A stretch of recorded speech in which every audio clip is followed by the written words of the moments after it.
लो, ये मृतलोक है, यहाँ जो आया है वो जाएगा।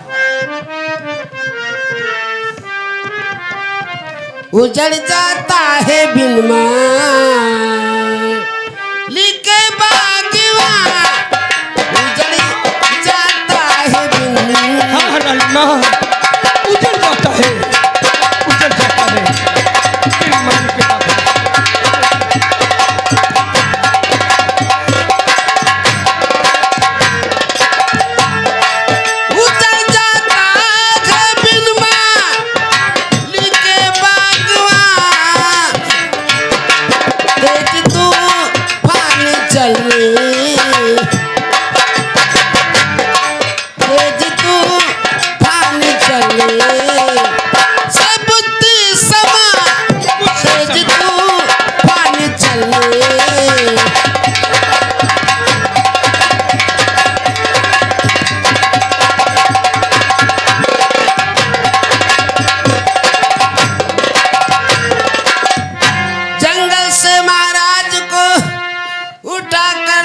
दरबार में जान मेरी आकर तुम बचाए दरबार में। आप भगवान के रूप, आप भगवान के रूप, आप भगवान के रूप।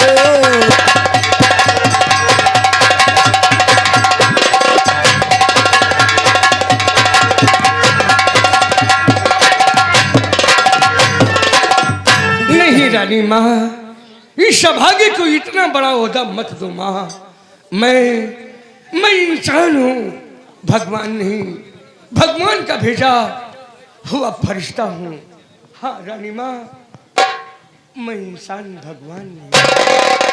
लेकिन बेटा, मैंने सुना है डाकू लोग बड़े निर्दयी होते हैं, बड़े कठोर होते हैं। लेकिन बेटा, तुम मुझे ऐसे नहीं दिख रहे हो। तुम्हारे डाकू बनने का क्या मकसद है?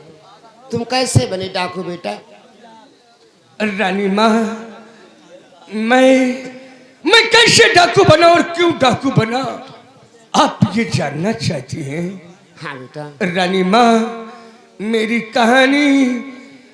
कहानी बहुत ही दर्दनाक है। शायद आप सुनेंगी तो आपका कलेजा दहल जाएगा, आप सुन नहीं पाएंगे। बताओ बेटा, कैसे डाकू बने?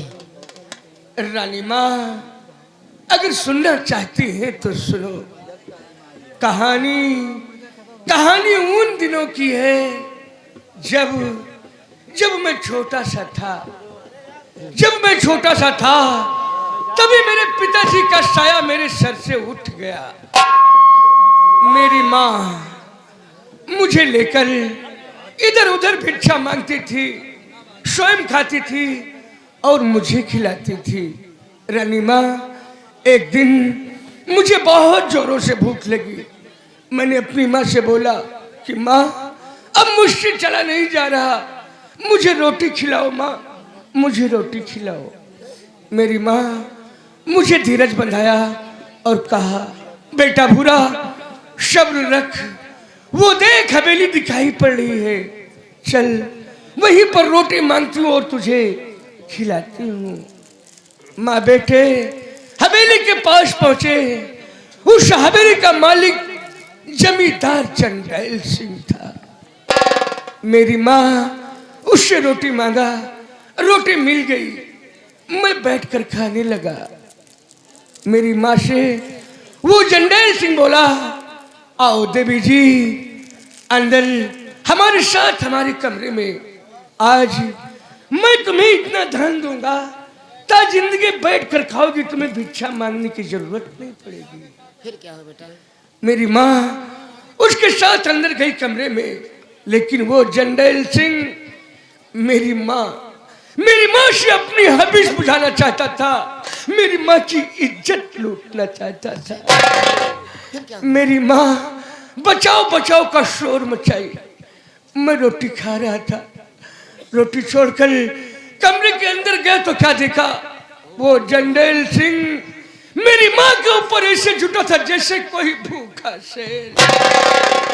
रानी माँ, मैंने अपनी माँ को बचाना चाहा, लेकिन वो जंडेल सिंह मुझे पटक दिया। रानी माँ, ये देख रही हो, ये बंदूक उसी जंडेल सिंह की है। क्रोध में मैंने उठा लिया और इसका टाइगर दब गया। वो हरामजादा मर गया। मरते मरते वो मुझे मारना चाहा, लेकिन मेरी माँ मेरे सामने आ गई। तलवार मेरी माँ को लगी और मेरी माँ तुम्हारी माँ मर गई। रानी माँ, उसी दिन मैंने ये कसम खाया है, जो माँ के ममता का अपमान करेगा, नारी अपमान करेगा, भूरा उसे जिंदा नहीं छोड़ेगा। रानी माँ, आज आपकी आंखों में आंसू देखा, मुझे अचानक अपनी माँ की याद आ गई। रानी माँ, माँ की ममता से वंचित हो बेटा, अगर आज से तुम मुझे अपनी माँ मान लो।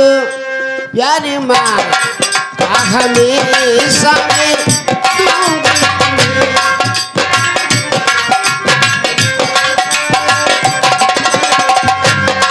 प्यारी माँ हमेशा में दूंगी तुम्हें। आज से तुम रहो राज महलों में तुम।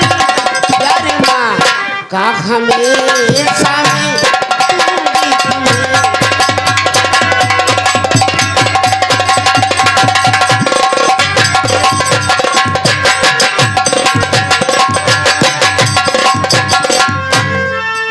प्यारी माँ का न मेरे किस्मत में लिखा था, लिखा तो फिर कौन है, माँ मर गई राज में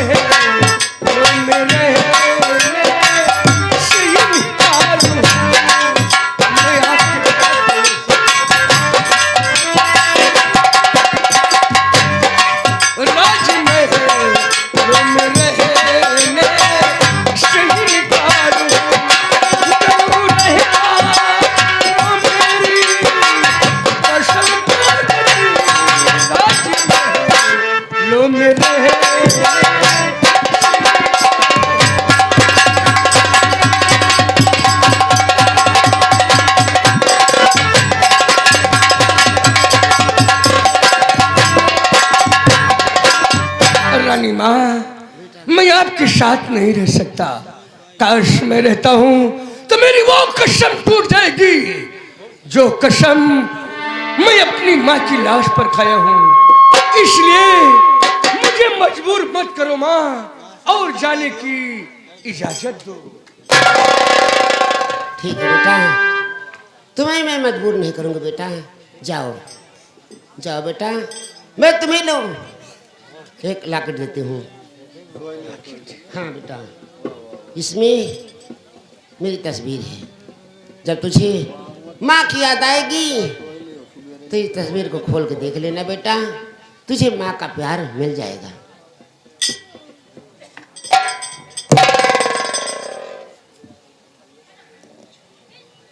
हाँ रानी माँ, इसमें तो आप हैं। मैं हमेशा अपने सीने से लगाए रखूंगा। और हाँ रानी माँ, ठीक जिस तरह वो सूरज गगन से दूर नहीं रहता, उसी तरह ये भूरा आपसे दूर नहीं रहेगा।